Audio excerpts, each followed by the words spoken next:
The next speaker we want to bring up here is Sam Lee. He is the founder and director of Campaign Life Missouri, a pro-life lobbying organization. In January of 24, in anticipation that a pro-abortion initiative petition to amend Missouri's constitution would be pursued, Sam and other pro-life activists founded Missouri Stands with Women, and he is here to speak with you today. Sam Lee.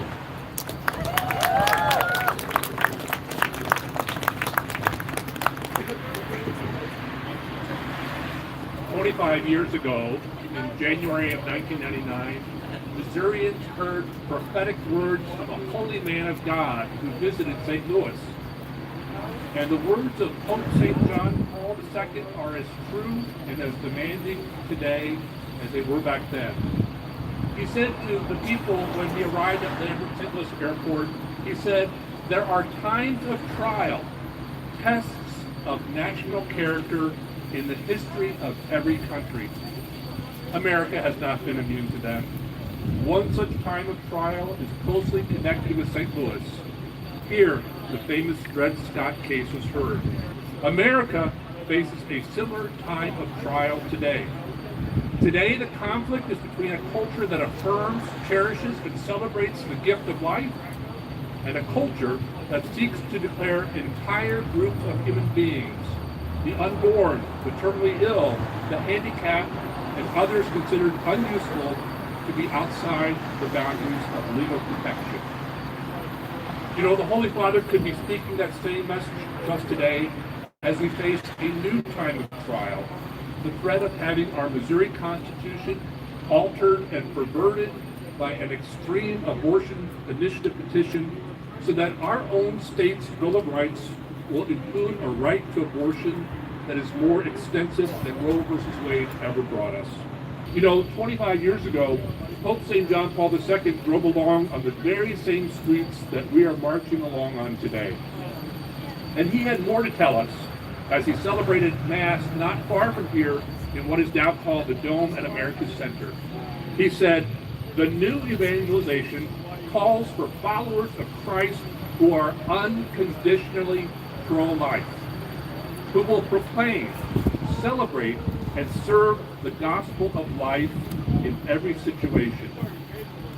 Unconditionally pro-life.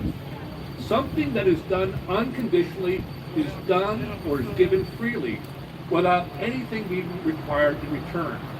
To do something unconditionally means there are no conditions, no requirements, no stipulations whatsoever. You know, there are two kinds of somebodies in the world. We know who they are. The first kind are the somebody oughta. You know, somebody ought to do something about that. You know, the ones who say, even some in the pro-life movement, you know, somebody else ought to do something to stop all those abortion bills that are being distributed. Or somebody else ought to tell people not to sign those abortion petitions. That's the first kind of somebody. The second kind of somebody are the ones who, in the Pope's words, unconditionally serve the gospel of life in every situation.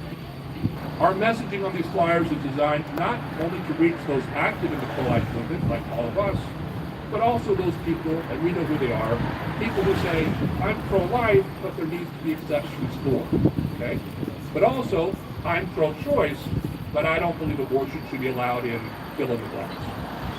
We need to reach those folks as well. We just can't talk among ourselves. We have 43 days in our Decline to Science campaign to rescue orphans now and the orphans of the future. Thank you for your commitment to be somebody who is unconditionally pro-life.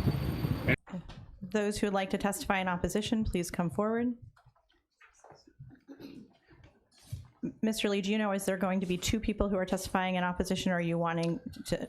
I don't know, but I'm going to be very brief, Madam Chair. Okay, Chairwoman, members of the committee, Samuel Lee with Campaign Life Missouri to testify in opposition to Senate Bill 356. I've written testimony here, which I've submitted and have emailed to you. Just a couple points. Last year about this time, many national and state groups issued a statement saying that they are opposed, I'm going to read that, they're opposed to any measure seeking to criminalize or punish women because it is not pro-life and we stand firmly opposed to such efforts. And although we were not given an opportunity to join in that statement, we certainly join in the sentiments and the position of those groups, which included Missouri Right to Life, for example, here in Missouri. I would also point out in my written testimony that since 1825, when Missouri's first law prohibiting abortion was passed, Missouri has never, ever criminalized a woman for having an abortion, and I think that policy should stay the same. Thank you, and I'm happy to answer any questions. Thank you very much for your testimony. Is there anyone else?